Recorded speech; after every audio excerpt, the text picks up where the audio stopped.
Welcome, team. Think about building a bridge. Before a single brick is laid, engineers must look for cracks in the ground. In pharmaceutical manufacturing, those cracks are hazards.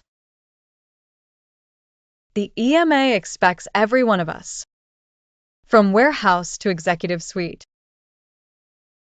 to be looking for those cracks. Why? Because patients taking our medicines do not get a second chance. Identifying a hazard early, whether a blocked air vent or a confusing label, is how we measure safety gaps before they become disasters. So, how do we identify hazards the way the EMA expects? Under ICH Q9, risk management is not paperwork. It must be built into daily routines. We master this by relying on shared knowledge, not guesswork.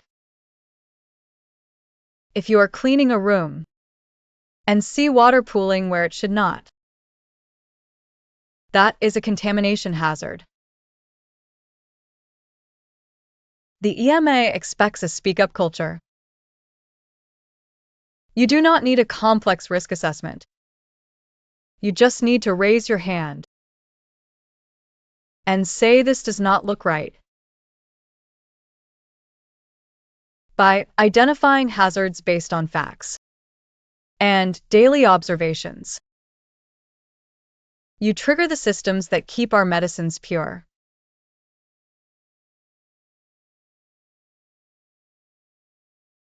Let us bring this into your daily routine.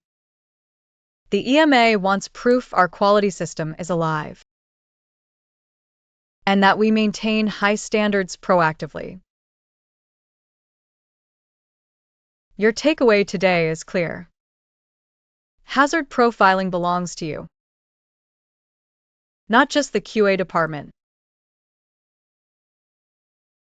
Here is your action item. Look closely at your workspace and find one potential hazard that could impact product quality. Do not ignore it. Do not assume someone else reported it. Speak up and document it. When we measure risks, master controls, and maintain vigilance, we guarantee the safety of every patient.